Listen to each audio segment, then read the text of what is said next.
Sometimes this is where all the hard work pays off, with a chance to win it all. Of course, only a few teams are able to contend for a championship in any given year. But every player and fan believes he has a good idea of what it takes to win. Talent, good coaching, a few breaks, and dedication.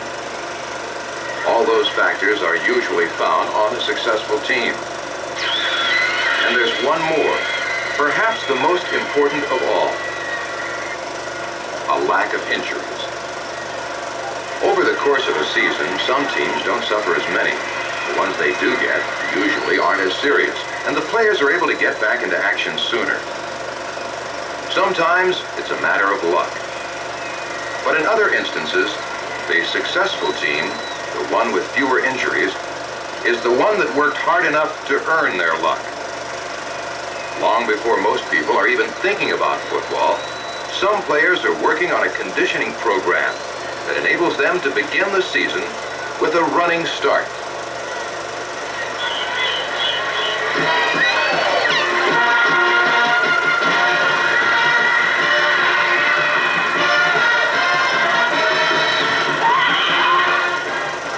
For years, most players, coaches, and fans have felt that football injuries are inevitable, that they're part of the game. But most doctors and experts in the field of sports medicine believe that every athlete can take some important steps toward reducing those risks.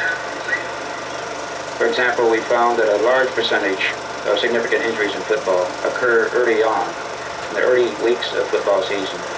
In fact, about 1/4 of all significant football injuries occur before the first game is played. Now, this may be due to a lack of skill among some players, but we really think that the primary reason is a lack of good preseason conditioning. Early football season is tough, as you know. There's a lot to be done in a short period of time. And fatigue lowers one's skill, and lowers one's endurance, and lowers one's alertness. And these are all safeguards to the athlete. I believe there's got to be some way that we must encourage these kids to practice and exercise throughout the total year, and not simply depend upon getting ready for football or any athletic activity the limited time that we have. 3 weeks for football just does not seem enough to me to prepare a person for the game. Our players and those at most major colleges work on physical conditioning all year around. Now, during the actual season, as well as during the off-season, every player really should be involved in a weight program. Weight training is invaluable. I think every player and coach knows that weight training can be very helpful in not only increasing strength, but power and explosiveness. Many players do ignore two other types of good conditioning. One is endurance and the other flexibility. If a player does get tired in the second half, especially of a longer game, his chances of being injured will go up. 1, 2, 3, 4. So there's no doubt about the benefits of good physical conditioning, both as a means of improving performance and of reducing the chances of being injured.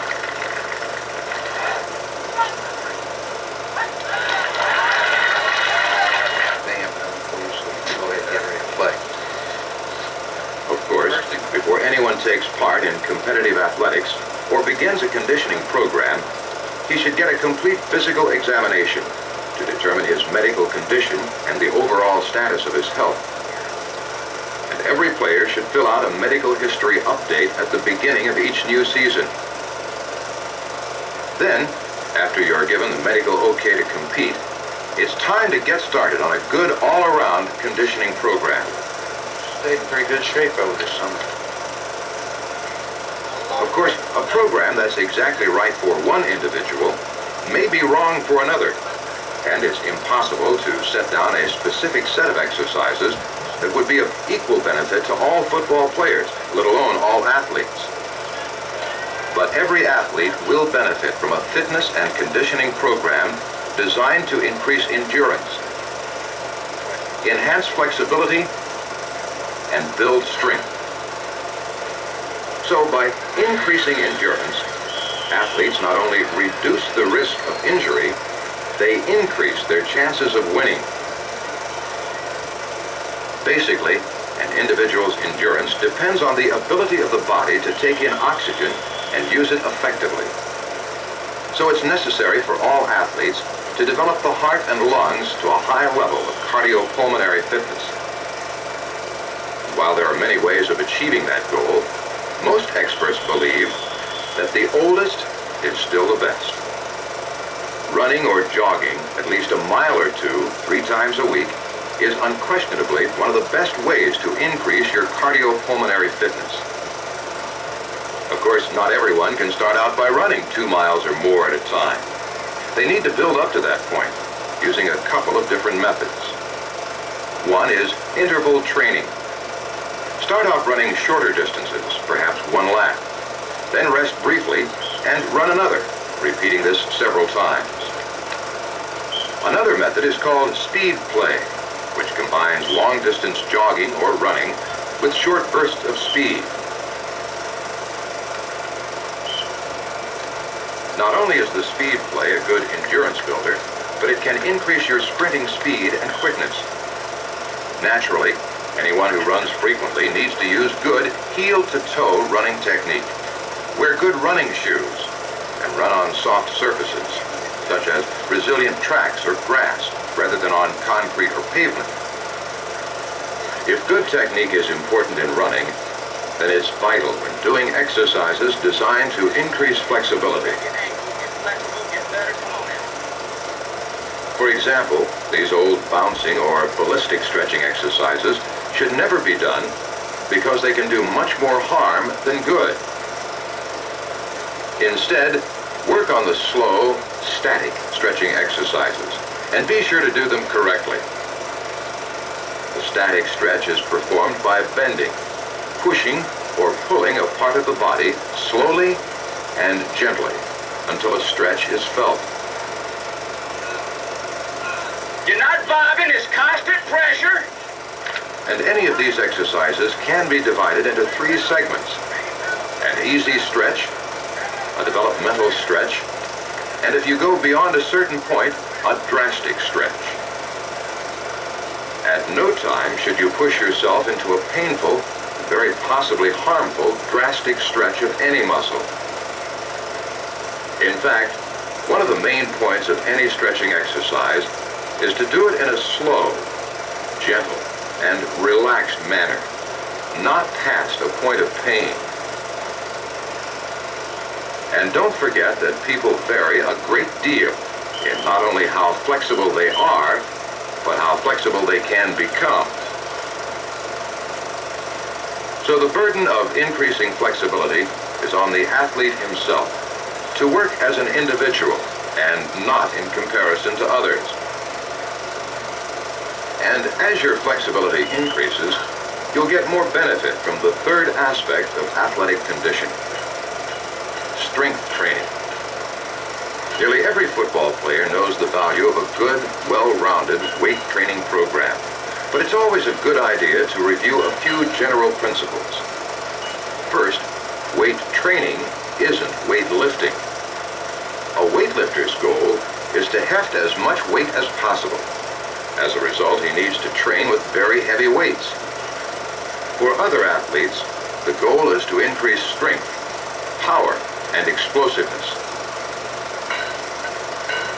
To achieve that, use lighter weights and do 3 sets of 8 to 10 repetitions slowly with correct form.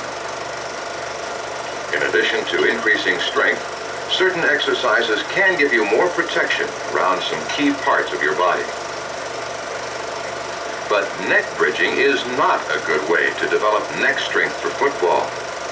Instead, use several other isometric and isotonic exercises by yourself or with a friend. These exercises will increase your neck's size and strength, and do it gradually, without risk. To increase the size and strength of the muscles around the knees, work on thigh extensions and leg curls.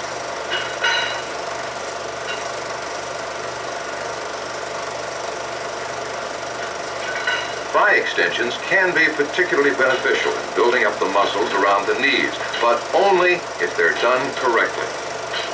Be sure to extend your legs completely, especially over the last 5 degrees.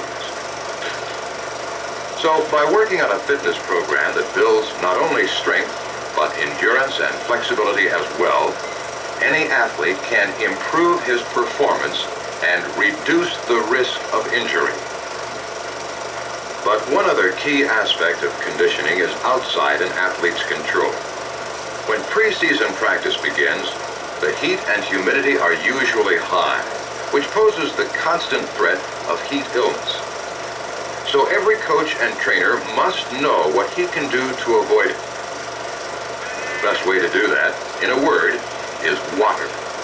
Make sure plenty of water is available for your players when they want it, when they need it. Of course, one of the coach's main objectives during the preseason is to get the squad in shape for the season. And the athletes themselves can meet that objective early by working on physical conditioning, by running, doing flexibility exercises, and training with weights the year round. And when you get off to a running start, you may wind up here.